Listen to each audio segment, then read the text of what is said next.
In this video, we will learn about a very famous speech of Dr. Bhimrao Ambedkar that is titled as Annihilation of Caste, which openly and bluntly talks about atrocities faced by the Dalits, the untouchables, and it also criticizes the Hindu and demands that caste discriminatories should be abolished, should be destructed, and should be annihilated.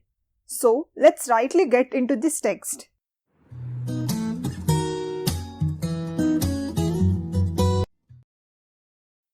At the beginning of this speech itself, Ambedkar mentions that Annihilation of Caste was a speech that he prepared specially for 1936 annual conference of Jat-Pat Todak Mandal of Lahore, which is now in Pakistan, as you know. But before he could deliver this speech, he wrote it as an essay under the title Annihilation of Caste and sent it in advance to the organizers in Lahore for printing and distribution. The organizers at their end had found some of the content objectionable towards the orthodox Hindu religion and requested Ambedkar to remove certain sections in the text that were unbearable.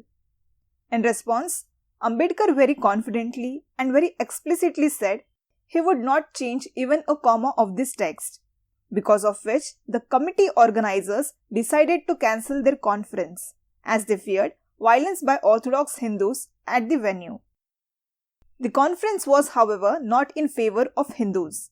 The conference in itself was Jat-Pat Todak Mandal, which is a Hindi term that in English means caste destruction society. But all they wished was for peaceful execution of the conference. Therefore, Ambedkar subsequently published 1500 copies of this speech as a book on 15th of May 1936 at his own very expense. And even today, this text is widely published, and whenever it is published, the books are sold in no time. Now if we look at the title, it speaks about annihilation. So this is the speech where Ambedkar explicitly mentions the steps to annihilate, that is to destroy or to wipe out or to eliminate the caste system. And he also suggests the way to reform Hinduism of its discriminations. Now to place this text in a more understandable form, it's necessary to situate how the caste system emerged at the first place. So remember that earlier from the Vedic culture itself, the society was divided into 4 different varnas or chaturvarnas. This varnas was the Brahmanic ideology, which was meant to have a hierarchy in the society. That was on the basis of classes, that was purely based on birth of an individual. This Chaturvarna had Brahmins at the top, followed by Kshatriyas, then Vaishyas, and then at last the Shudras, where Brahmins were associated with priestly and scholarly works. Kshatriyas dealt with warriorship and protecting the other Varnas. Vaishyas looked over trade and commerce. And last, Shudras were meant for the service of the upper 3 Varnas. Ambedkar here says this division was earlier purely based upon the division of labor, and for a long nobody dared to come together to do away with it, and that's how it got culminated into the rigid caste system. And through this text, Ambedkar is now showing us how the caste system had brought destruction in the Indian society. So this text in total has 26 parts, but we will go on to mention only the important ones that will help us to understand the text holistically. At first, the major debate that Dr. Ambedkar highlights is social reform versus political reform.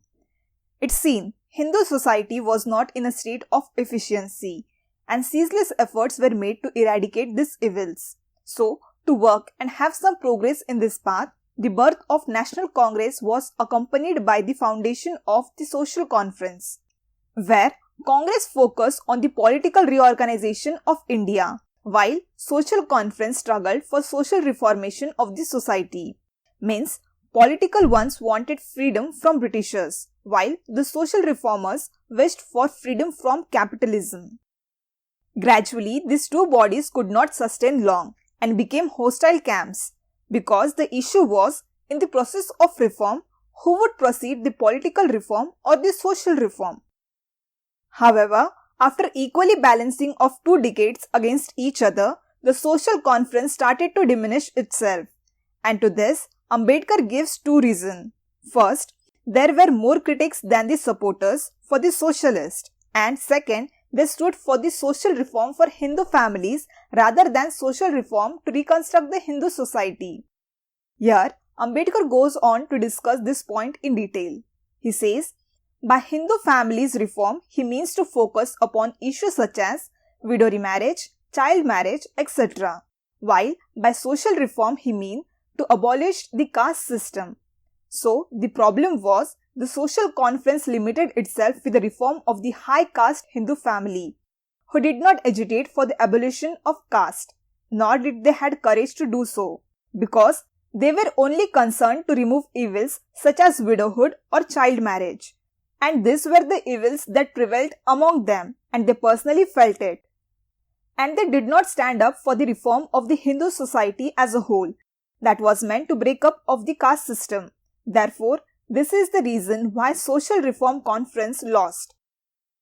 Further, Ambedkar also draws his attention to political-minded Hindus and the manner in which they treated the Dalits. He cited various contemporary examples that time and again exposes the inhuman treatment to untouchables by the upper caste Hindus. So here, he questions the politically powerful person. Let me read you these lines from the text. It reads as, are you fit for political power where a large number of untouchables are unable to use public school or use public wells, the public streets, or are you fit with political power though you do not allow them to wear what ornaments they like or eat what food they like? So, Ambedkar has many such examples but says this would be suffice, that is sufficient to make this argument. So here, he is questioning the elites who are sitting at the power, who have the power to rule over the public of India. And he doubts these politicians and leaders by asking them, are you fit for political power? Because many backwards are still struggling to collect water from public wells, still struggling to send their child in public school. Then he goes on to give some real life example. Like he mentions in the text, the Time of India reported the upper caste Hindus of Lahore state informing Balais to not to wear dhotis and wear a gold lace pagris. Women specially were informed not to wear silver or gold ornaments or any fancy gowns. And he gives many examples like this. Given this scenario, Ambedkar asked the politicians, are you as a political power fit to be in that position? Then he continues his argument and says, Congressmen followed the dogma of John Stuart Mill, who famously quoted that one country is not fit to rule another country. And if the Congress believes in this doctrine, then Ambedkar says they must even admit that one class is not fit to rule another class. In concluding this debate of social reform versus political reform, Ambedkar says the emancipation, that is to provide freedom of mind and the freedom of soul, is necessary primarily for the political emancipation of the people. Means when the mind and soul of a person are free to express and enact, then only a fair political growth of the country could happen. Ambedkar now turns to certain misconception of Socialist of India. He says, following the Europeans, the Socialists believe that human are economic beings. Means whatever a human does in his or her life is always related to economic or the financial fact, and when he acquires this finance, it becomes their only source of power. And for this very reason, the Socialists preach that economic reform by equalization of property must have precedence over every other kind of reform. However, Ambedkar opposed this argument and instead argued that social status of an individual by itself often becomes a source of power and authority. He gives example of Mahatma Gandhi, who with the social power was able to attract towards himself the common man, or take for example a priest who is able to influence common man. Even the magistrate, no matter how powerful he is, bows down before a priest, and this is where the social status or the religion forms a source of power. Then he further draws some Marxist ideology, who believed that without a revolution of the proletariats, here remember that proletariats are common working persons. So the Marxist ideology says, without a revolution of the proletariats, there cannot be a seizure of power. And similarly, Ambedkar holds view that if socialists want to have economic reform, then that cannot come unless there is a revolution that could result in seizure of power. And this seizure, this group of power must be only through the proletariats. To this, Ambedkar raises question that will the proletariats of India, irrespective of their caste, creed and religion, combine to bring out this revolution? And what motivation will this man have to move to such action? He answers to this. He says, no, the man will not join in a revolution that will ensure for a equalization of property, unless they are made aware that after the revolution is achieved, they will be treated equally, and that there will be no discrimination of caste and creed. So Ambedkar says, the assurance of socialists that caste is sufficient to lead the revolution is not at all sufficient. He says, other than caste or along with caste, there needs a deeper foundation. This foundation could be, let's say, of the mental attitude of fellow countrymen towards another man in matter of equality and fraternity. In this regard, he then puts crucial questions like, does the proletariats of India have no other division other than rich or poor? Can it be said poor in India recognize no discrimination of caste or creed, high or low? And now to this, Ambedkar says, if yes, if there is division other than rich and poor, and yes, if there is distinction of caste and creed and high and low in such a situation, what can one expect from proletariats in their revolution against the rich? And how will there be a revolution where at first place proletariats are themselves divided and not present as united front? Now he supposes, if in such case revolution did take place and socialists did came to power, then will they not have to deal with problems created by social order prevalent in India? To this he answers, if the socialists wish to make socialism a reality, then they must first reorganize the problem of social reform, that is, the very crux of the caste system, because it is no escape from it, and unless this is done, the revolution will not be successful. So, he ends this debate with the note that you cannot have a political reform, you cannot have an economic reform, unless you kill this monster, and this monster he is referring is the monster of caste, and that has to be killed. Ambedkar now proceeds to talk on caste as a factor of division of labour. At first, he presents the side of defenders of the caste, the one who believe in caste and who protect the caste, who upheld the caste in the name of division of labour. According to them, he says, division of labour is necessary feature of every civilized society, and therefore there is nothing wrong with the caste system. On this, Ambedkar put forward his critical stake. He calls for caste system being not merely a division of labour, but being a division of labourers. So, he means this caste, the very caste has divided the Indian society not only as a division of labour, that is division of society on the basis of respective work they do, but also it is accompanied by the unnatural division of labourers into watertight compartments. So much so that one has neither the space to move in this system nor a way to express out their opinions or beliefs or their queries. Another issue he mentions in regard to caste system is that it is a hierarchy. This we just learned. See this image, here it is. So, Ambedkar says this division is a hierarchy in which the division of labourers are graded one above the other, where one orders and other has to follow. This is very much unique in itself, that in no other country is the division of labour accompanied by such gradation of labourers. Coming back, he mentions again the third issue, that this division of labour is not spontaneous. Means, division is not coming suddenly out of anything, out of a person, just as random feeling flows through our mind. It is even not based on our natural aptitudes. For example, if a person wishes to do a certain occupation based on his best capabilities and make his own decision in his career in a particular field, will the caste allow to do so? You would certainly say no, because that's what we have all studied till this point. So this principle, the principle to choose our own occupation, is violated in the caste system. To this division of occupation on the basis of caste system, Ambedkar calls harmful. And he further adds that this industry, that is the industry of occupation, is never static and undergoes rapid and sudden changes, and therefore an individual must be free to change his occupation. But the caste system will not allow Hindu to take an occupation that do not belong to them by hierarchy.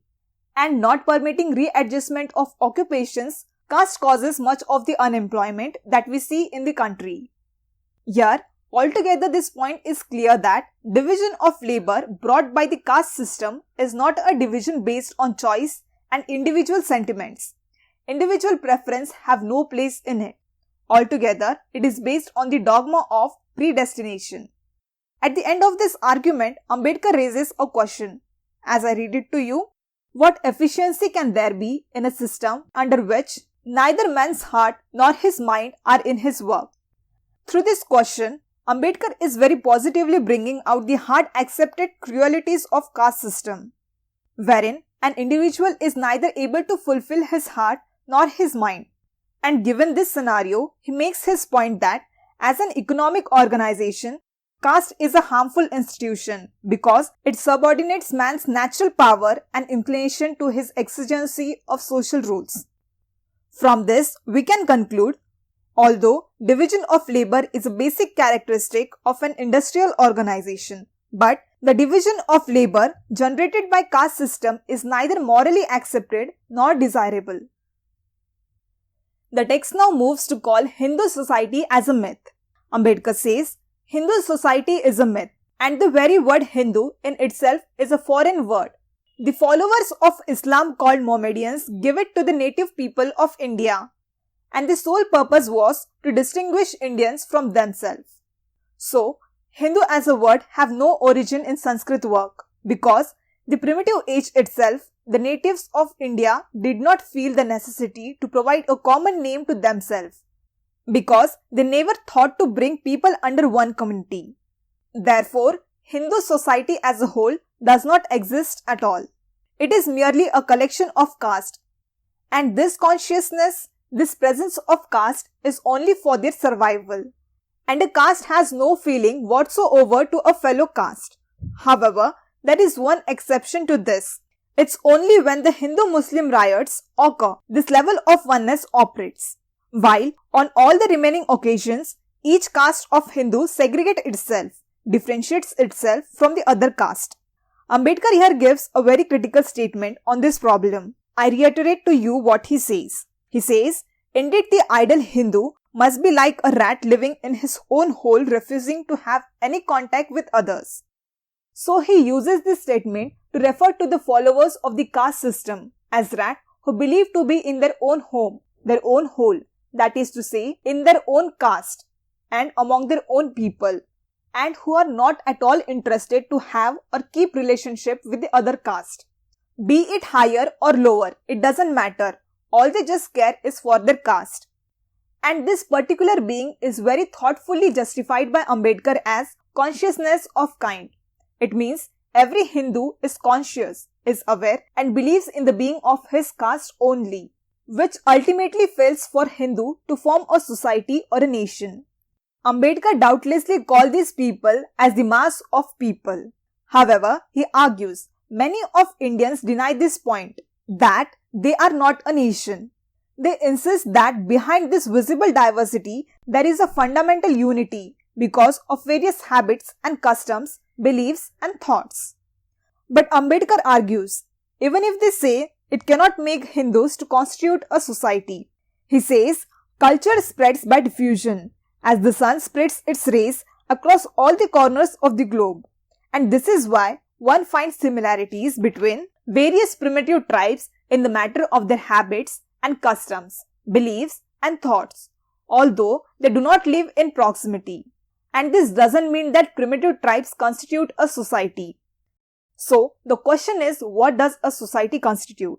According to Ambedkar, men constitute a society because they have things which they possess in common. If we look, To have similar things is totally different from possessing things in common. And the only way to possess thing in common with another is by communication with another.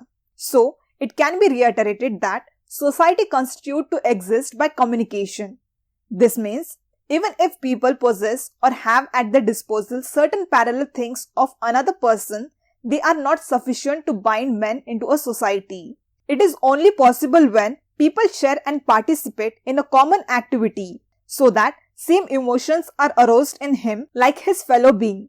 For example, if one succeeds, then other must feel succeeded, and if one fails, other must consider it as his own failure. And this particular thing binds men and makes a society of them. Therefore, Ambedkar comes at this conclusion that the caste system prevents common activity, and by preventing common activity, it has prevented the Hindus from becoming a society with a united life and a conscience of its own being. Now we skip to the part where Ambedkar gives more gravity about the effect of caste on the ethics upon the value system of Hindu, which accordingly he thinks is unacceptable. He is of the belief that caste system has killed public spirit, it has destroyed sense of public charity, and it has made public opinions impossible. Now the scenario is such that a Hindu's public caste is his caste and his responsibilities. His loyalty remains enclosed only to his caste. Virtues has become caste-ridden. By this we mean the basis to draw what is good or what is bad, it itself is decided by the caste. Next, morality even has become caste-bound, with no sympathy for the desired and no appreciation for the meritorious. And if one sees suffering, they call for no response. However, now Ambedkar says there is a charity, but it begins with caste and ends with the caste. And there is no sympathy for man of other caste, and a person who follows this, who obeys this caste and his fellow castemen, only these persons are appreciated and rewarded. As Ambedkar says it, we may certainly question that have not Hindus committed treason against their country in the interest of their caste? Now, it's a big question levied by Ambedkar on the identity of a Hindu person as an Indian. After knowing the effects of the caste, Ambedkar writes further to comment on Hindu religion. He says, Hindu religion is not a missionary religion. Here, missionary refers to a set of persons who set on religion mission to promote a particular religion. You can relate it through Christian missionaries during British rule. So he says, Hindu religion is not a missionary religion, while some believes it is, and some it is not. But Ambedkar asks, had it not been a missionary religion, then it would not have spread across India. And now, he again rephrases this question and asks, why did Hindu religion cease to be a missionary religion? Interestingly, Ambedkar himself has answer for this. He says, Hindu religion ceased to be or stopped to be a missionary religion when the caste system grew among Hindus. Because caste system was hostile, it was inconsistent with conversion.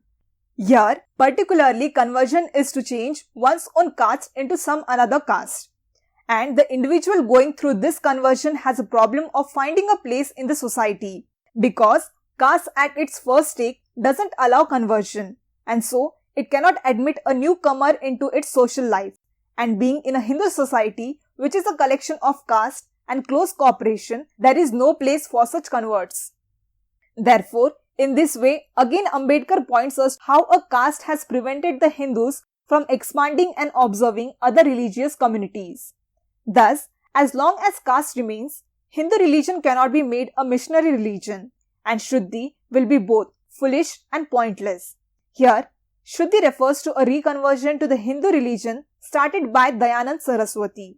So, in the presence of caste, there cannot be Shuddhi, which in turn limits formation of an organization and formation of a Sanghatan, that is to say.